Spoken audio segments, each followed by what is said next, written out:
right, I'm going to use this anchor chart to complete a plot diagram for Fish Story, and I've got my copy of the text as well. So, the directions say on our anchor chart that we're supposed to read or watch the whole story. We've done that already. If you wish to reread it, pause the video now and do that. The next thing we need to do is figure out the primary conflict. It's important because the conflict is what's represented on this whole line, and if we don't have a good conflict, we'll get into trouble. We need to ask ourselves, is this conflict resolved by the end? I'm going to ask you to pause and talk to your partner. You answered the primary conflict in question number 6.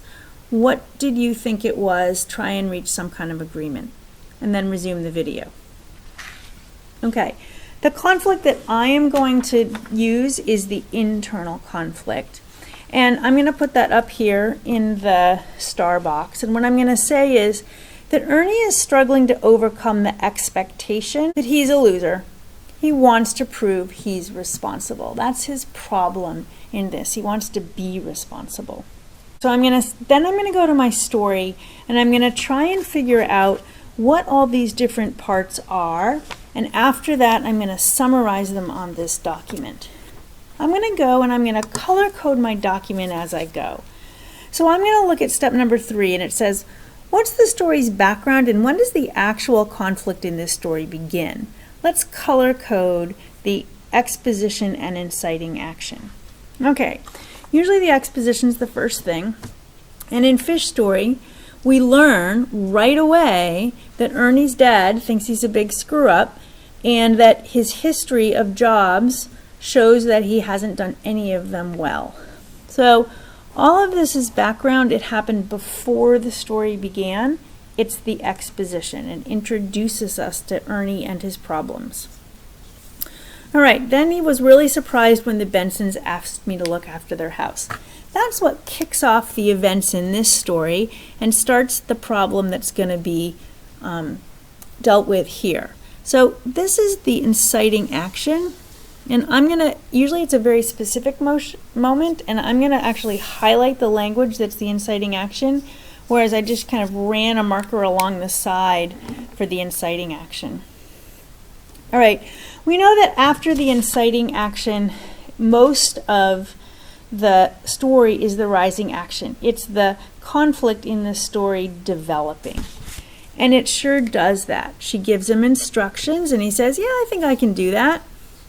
And then some more about feeding the fish. So that's kind of making the conflict set up. And then he has baseball practice, and the first day he discovers Jaws is floating on top of the water. That's a bad development. That's not making him look more responsible. And his dad's going to be mad at him. That's not what he's wanting. Okay. Then he checks and Ernie's really, really dead. See, then he has a nightmare about Ernie. That's not making things better. Finally, he goes and gets another fish to replace Jaws. Now, I might think, maybe that's a little bit of responsibility. Does this really turn around and prove he's responsible to everyone?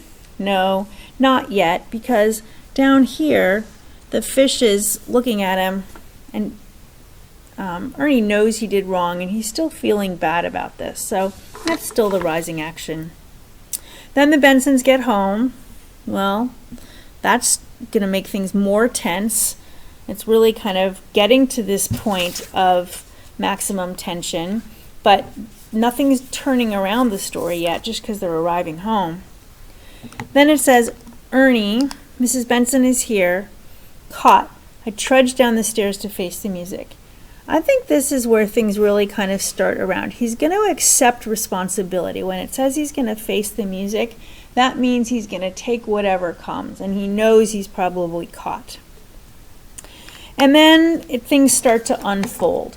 Mrs. Benson is sitting at the kitchen table, and it turns out she knew about the goldfish. I want to point out, just going back here, that I made the climax a very short piece of the text, and I highlighted the actual line instead of just in the margin. All All right, so Mrs. Benson knows that Jaws was already dead. But then Mrs. Benson gives us the good news that she's actually pleased that he replaced the fish. And finally, the way it ends is she gives him the money, and it turns out both his parents seem pretty happy with him. Dad's almost ready to laugh. I think he knows what's really going on. And Mom looks so proud she might cry. I think she doesn't really know what's going on. That's how the story ends. Okay, you should stop the video and color code your story like this. And the next thing then we're going to do when you're ready to go again is we're going to write in a summary of what happened in each part. What really happened in the exposition? Well, I'm going to say Ernie and his dad think Ernie's going to be a failure in life. And in the past, Ernie's messed up his summer jobs like gardening and washing cars. Okay, so I'm going to write that down in the exposition box. You can pause the video and write or write with me. Ernie and his dad think Ernie is going to be a failure in life. In the past, Ernie messed up his summer jobs like gardening and washing cars. If you need to write past the box, that's okay. Okay, we're going to do the inciting action next. What is it that happens that sets the conflict in motion? Well, then Ernie's neighbors, the Bensons, ask him to take in the mail and feed the fish. That's Jaws.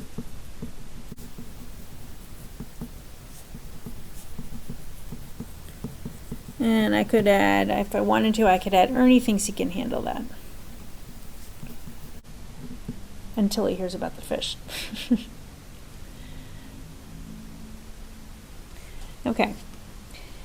And then we're going to have 3 events that we can think about. All right, we know what the climax is. I'm going to write the climax on that next, actually.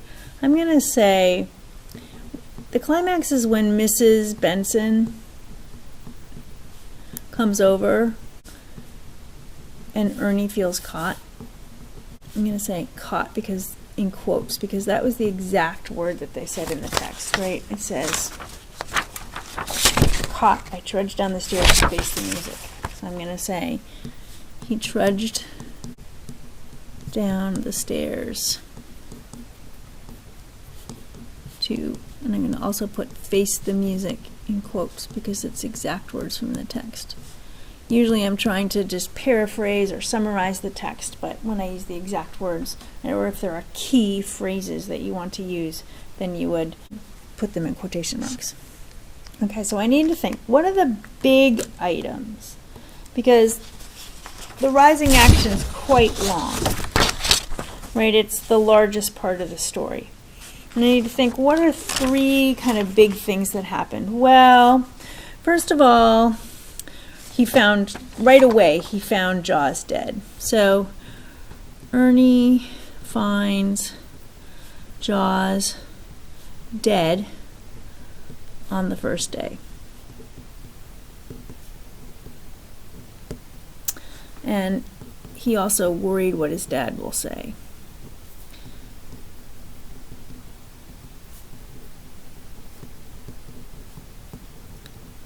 Remember, he says, like, you know, not even the army would want me now. That's what my dad would say after he stopped yelling. So Ernie's kind of worried about that.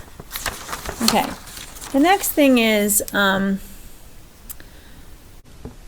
what's a little confusing about this diagram is we're going up here. And so the first event we're writing down here, and then we're going up and we're doing, this is number 2. This is the first thing that happens. This is the second thing that happens.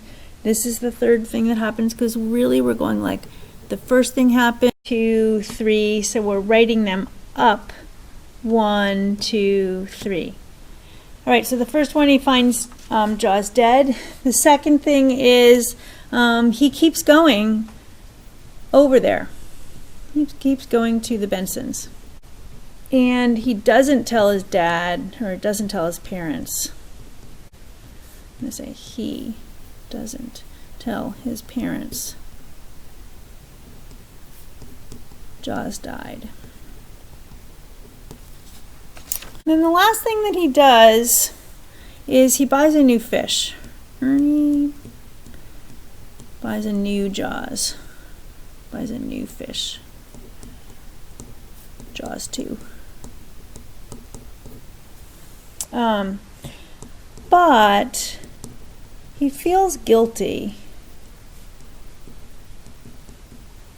about it. That's how we know the conflict's not really resolved. He didn't really solve his problem by buying a new fish. He feels guilty about it because he's lying. He's trying to cover up. He's trying to pretend that Jaws didn't die, and he's trying to get away with replacing Jaws. And we know that because the fish here seem to say what you did was wrong. A lot of you said that Ernie feels guilty right here.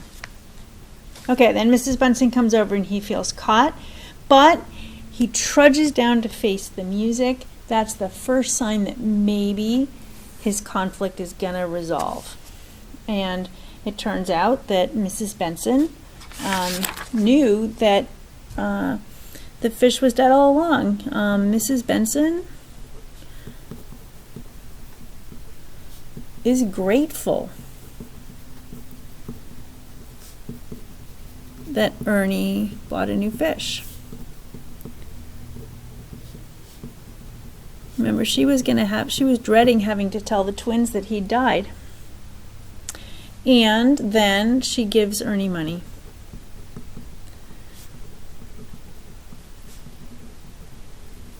For house sitting. So that shows that she's happy with his job. He actually successfully completed the job. And she gives him extra money for Jaws. Okay, and in the very end, how we know the conflict resolved, he wanted to prove he's responsible, and Mrs. Benson says, let's go back and look what she says. She says, you hear so many wild stories about kids these days. It's nice to know one who is responsible. So I think I'm going to say, Mrs. Benson says that Ernie is responsible, or that she thinks he's responsible. I didn't put it in quotes because those aren't her exact words. She doesn't say Ernie is responsible. But I'm going to put the word responsible in quotes because that's a key word that we're trying to show here. And we also know that some of his problem is over because his mom looks proud.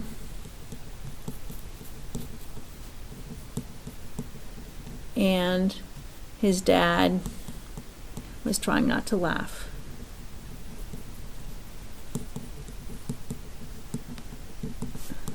At least that sort of seems like he doesn't think he's a loser anymore either.